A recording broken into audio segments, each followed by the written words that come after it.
Saludos, en el día de hoy vamos a hablar sobre intubación endotraqueal en secuencia rápida. Mi nombre es el doctor Marino Estrella. Entonces, lo primero que le traigo aquí son los laringoscopios. Los laringoscopios pueden tener dos tipos de cuchillas, pueden ser cuchillas Mac, que son las curvas, y las cuchillas Miller, que son las rectas. En dado caso que uno vaya a utilizar un laringoscopio tipo Mac o tipo curvo, la diferencia es que la colocación de la cuchilla se hace a nivel de lo que es la vallécula y a nivel de la Miller se hace directamente en lo que es la epiglotis.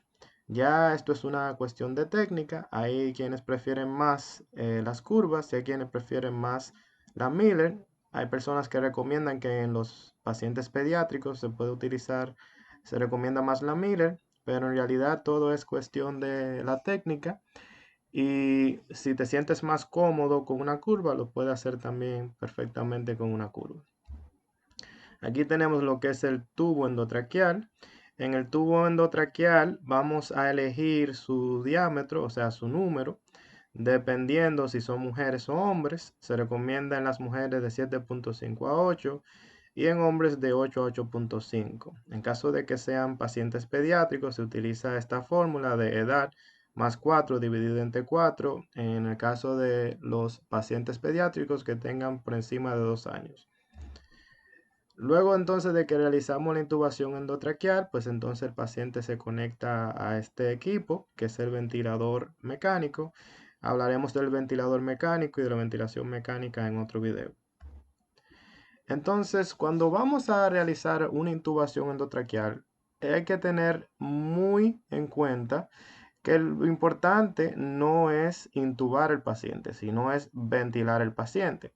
Entonces aquí le traemos algunas mnemotecnias de ventilación en el caso de que el paciente no se puede intubar, porque vuelvo y le digo, lo importante es ventilar el paciente, que tenga una buena ventilación y no tanto de que se intube el paciente. Entonces, en dado caso de que el paciente no se puede intubar, pero sí se puede ventilar con una mascarilla bolsa, o sea, con un ambú, utilizamos lo que es la mnemotecnia MOANS para poder identificar lo que son las ventilaciones difíciles con el ambú. Y la M quiere decir que la mascarilla no sella bien. La O son los pacientes obesos que da mayor dificultad ventilar, los pacientes ancianos, los pacientes que no tienen dientes y los pacientes que están rígidos, que tienen un pulmón rígido, como en el caso de la enfermedad pulmonar obstructiva crónica y el asma.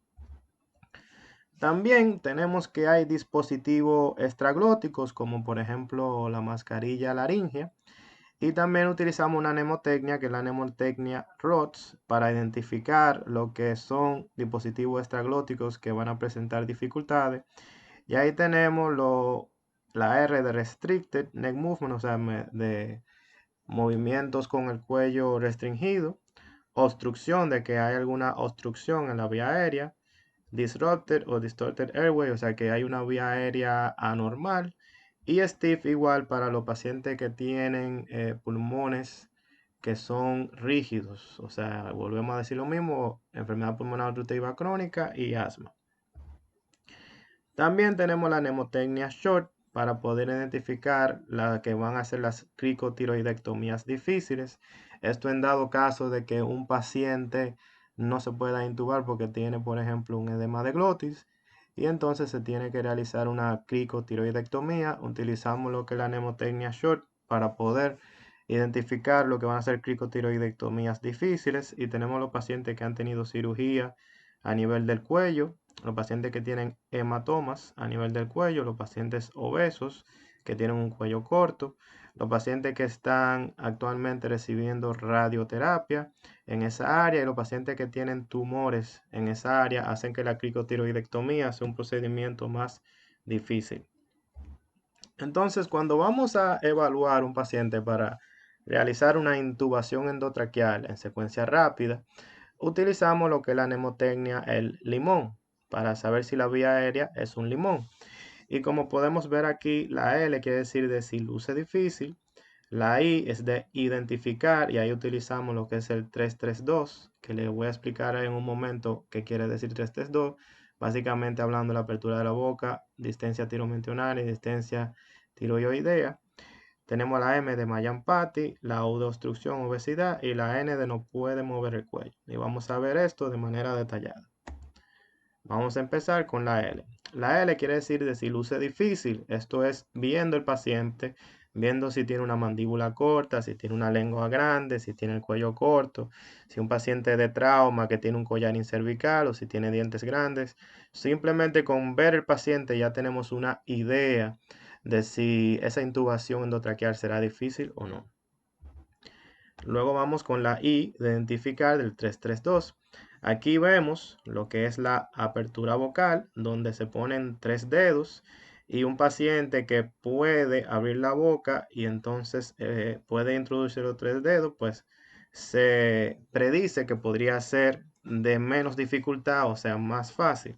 Tenemos también lo que es la distancia tiro mentoniana, donde en este caso se toman 3 dedos desde el mentón hasta lo que es el cartílago tiroideo, y la distancia tiroidea, que es de donde está el cartílago tiroide hasta donde está el ioides, con 2 dedos, igual como podemos ver aquí en la imagen. De ahí viene lo que es el 332. Vamos ahora con lo que es el Mallampati. El Mallampati es una escala que utilizamos, que es la clase 1, clase 2, clase 3 y clase 4 de Mallampati, dependiendo de la visibilidad de lo que son la úvula y lo que son las amígdalas, el paladar duro y el paladar suave. En el clase 1 de Mallampati tenemos un paciente que se le pueden ver la amígdala en su totalidad, la úvula en su totalidad, el paladar duro y el paladar suave. Ya en la clase 2, las amígdalas solamente se ven parcialmente y se ve la porción superior de la úvula, el paladar duro y el paladar suave. Ya en la clase 3 solamente se ve el paladar suave, el paladar duro y la base de la úvula, y en la clase 4 solamente se ve el paladar duro. Mientras más alto la clase del Mallampati, pues más difícil uno predice que va a ser la intubación endotraqueal. También tenemos lo que es la clasificación de Cormack y Leján, la cual en este caso vemos lo que son las cuerdas vocales. En el grado 1 tenemos que las cuerdas vocales son visibles en su totalidad, como podemos ver aquí. En el grado 2 las cuerdas vocales son visibles solamente parcialmente. En el grado 3 solo se observa la epiglotis y en el grado 4 no se ve la epiglotis. Mientras más alto el grado, pues mayor va a ser la dificultad de poder realizar la intubación endotraqueal. Ahora vamos con la U de obstrucción y obesidad. En este caso, estamos hablando de pacientes obesos. En los pacientes obesos se colocan de una manera diferente para poder ver mejor lo que son la cuerda vocal y el epiglotis, como pueden ver aquí en esta imagen. Y también tenemos lo que es la U de obstrucción, de si hay algún grado de obstrucción en lo que es la vía aérea, para que eso por lo tanto aumenta la dificultad de realizar la intubación endotraqueal. Entonces vamos ahora con la N de no puede mover el cuello. Esto mayormente es cuando tenemos un paciente que tiene un trauma cervical y tiene un collar incervical, y el hecho de no poder movilizar el cuello, porque para poder ver mejor las cuerdas vocales elevamos el mentón del paciente, y en este caso pues no se puede realizar, y para poder abrir la vía aérea se hace extracción mandibular, y el hecho de tener collar incervical pues hace que el paciente tenga una mayor dificultad para realizar una intubación endotraqueal. Entonces vamos a hablar ahora de lo que son las P de la intubación endotraqueal en secuencia rápida, y son las P de preparación, P de posición, P de preoxigenación, premedicación, parálisis con inducción, placement en inglés, que quiere decir intubación, la P de presión de la maniobra de Selig o maniobra de Verb, que es la que estamos utilizando ahora, y la posintubación, que es el manejo del paciente luego de que se intuba. Entonces en la P de preparación tenemos lo que es la P de soak me en inglés, que quiere decir como enjabona la intubación, y la S quiere decir que tenemos que tener aparato de succión. La O tenemos que tener el aparato del oxígeno disponible, estamos hablando ahí del AMBU.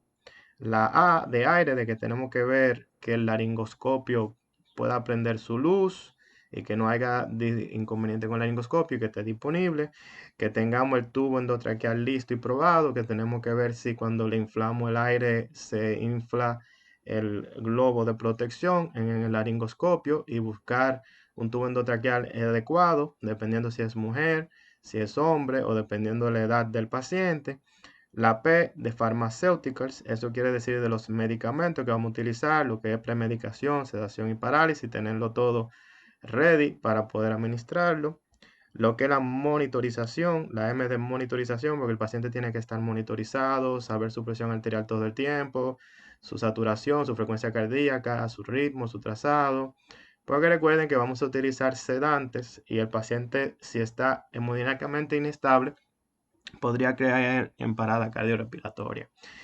Y la E de emergencia, estoy hablando de lo que son los dispositivos de emergencia en dado caso de que el paciente no pueda ser intubado, tener un dispositivo de cricotiroidectomía listo, tener vías extraglósticas listas, o sea, tener otros métodos de ventilación si en dado caso la intubación fue ineficaz, o sea, si no se pudo realizar.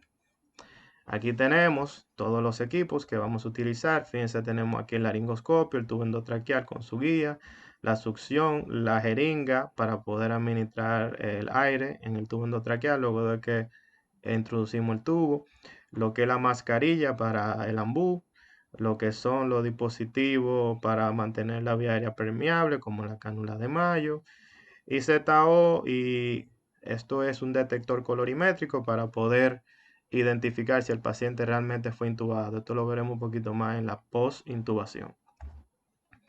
Entonces, la posición, tenemos que lo que debemos hacer para intubar a un paciente de manera adecuada es ponerlo en una posición adecuada, o sea, se le debe de elevar el mentón si no hay contraindicaciones. Si el paciente tiene un trauma cervical, pues entonces se le debe realizar tracción mandibular y no se puede hacer elevación del mentón y poner la cama a una posición cómoda. Por lo regular, se debe de elevar la cama hasta la posición de la apófisis sifoidea del esternón. Aquí, por ejemplo, podemos ver las posiciones que le ponemos al paciente. Fíjense aquí que elevamos el mentón para poder tener una mejor visualización de lo que son las cuerdas vocales.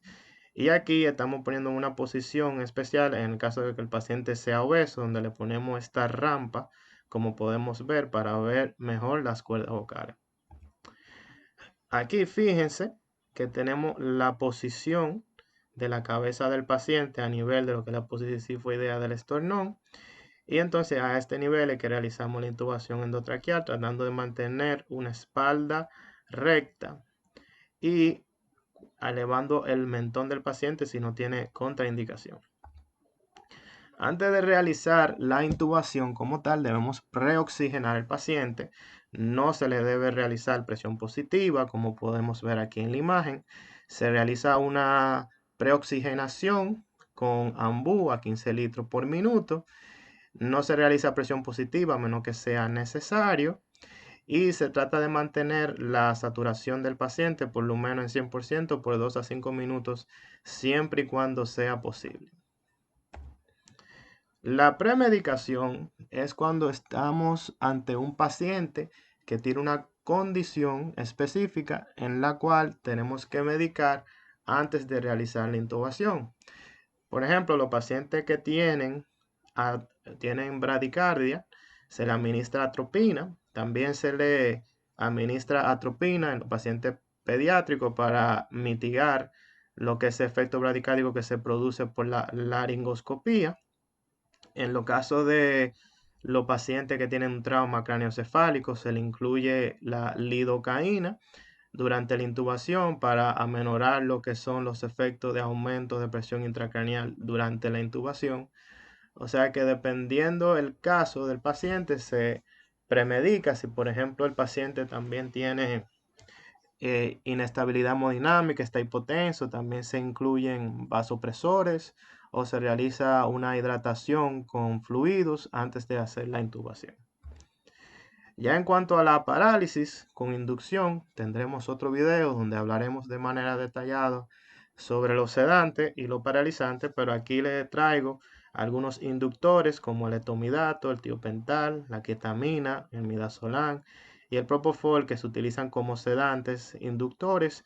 Y aquí tenemos los paralizantes o relajantes musculares como son la succinilcolina, el rocuronio, becuronio y el pancuronio. Para realizar lo que es la intubación endotraqueal, nosotros pues colocamos el laringoscopio. Se supone que ya este momento hemos verificado que la luz del laringoscopio prende y hemos tomado la cuchilla adecuada.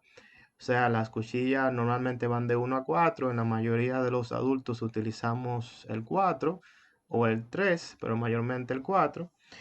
Y entonces se procede a realizar la intubación endotraqueal introduciendo la cuchilla de derecha a izquierda, introduciendo poco a poco hasta que podamos ver lo que es la epiglotis.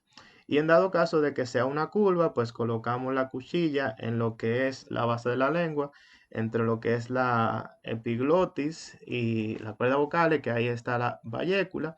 Y entonces a ese nivel colocamos el laringoscopio y hacemos una tracción hacia arriba y hacia los pies del paciente para poder visualizar la cuerda vocal y entonces por el medio de la cuerda vocal se introduce lo que es el tubo endotraqueal. Nosotros realizamos lo que es una maniobra para nosotros poder visualizar adecuadamente lo que son las cuerdas vocales en los pacientes que presenten dificultad para poder visualizarlas. Y en la maniobra de burp, que viene del inglés, que quiere decir backward, upward, rightward, pressure, o sea, presión hacia atrás, hacia arriba y hacia la derecha para poder tener una mejor visualización de lo que son las cuerdas vocales. También se utiliza lo que es la maniobra de Selig. La maniobra de Selig básicamente quiere decir presión cricotiroidea para evitar lo que es el reflujo gastroesofágico que se podría presentar en esos casos durante la intubación. Y esta maniobra está contraindicada en lo que es la lesión cervical. Aquí podemos ver lo que es la intubación ya como tal. Fíjense que vamos de derecha a izquierda, vamos introduciendo hasta que podamos ver lo que son las cuerdas vocales y justamente por aquí es que se introduce el tubo endotraqueal. Ya en la post-intubación, básicamente lo que queremos en este momento es confirmar que el paciente ha sido intubado de una manera adecuada. Para confirmar que el paciente ha sido intubado, utilizamos lo que son los 5 puntos. Se utilizan los puntos en ambos hemitórax, tórax derecho, tórax izquierdo y a nivel de epigastrio, donde se deben escuchar las ventilaciones con el ambú a nivel de los dos puntos derecho e izquierdo y no se deben escuchar a nivel del epigastrio. Luego de que se confirma clínicamente, se puede confirmar de manera colorimétrica, donde se coloca un detector colorimétrico de dióxido de carbono en el tubo endotraqueal y si este entonces cambia de color con el dióxido de carbono, confirma que tenemos una intubación endotraqueal correcta. Además de esto, se puede confirmar con la radiografía de tórax, donde vemos la ubicación del tubo endotraqueal para confirmar que no esté diferencial, o sea, que no solamente esté ventilado un lado del pulmón, que eso también se puede confirmar con los puntos que vimos anteriormente. Y también se confirma con lo que es la sonografía pulmonar, donde se busca lo que es el deslizamiento pleural. Y en el deslizamiento pleural podemos ver si el paciente tiene ventilación con el ambú. Luego de que el paciente se confirma que tiene una intubación endotraqueal adecuada, se coloca al ventilador mecánico. Tendremos otro video para hablar sobre la ventilación mecánica. Pero sepan que inicialmente el seteo es de 8 a 10 cc kilo, volumen tibial, 10 a 12 respiraciones por minuto y el FIO2 es del 100%. Los modos son de CMB o de ventilación mecánica controlada y de ventilación mecánica SIMB, que es la intermitente sincronizable. Estos son los pacientes que tienen algún tipo de esfuerzo respiratorio y en este caso los pacientes apneicos. Veremos un video de ventilación mecánica más detallada. Y ya luego de que el paciente es intubado, se realiza una sedación a largo plazo que perfectamente se pueden utilizar los mismos sedantes que utilizamos para la intubación endotraqueal, pero esto con una dosis de sedación a largo plazo de paciente de ventilación mecánica. Aquí le dejo algunas de las sedaciones, como el Propofol de 5 a 50 microgramos kilo minuto, lo que es el midazolam de 0.05 a 0.15 miligramos kilo hora. Pues muchas gracias y nos veremos en otro video.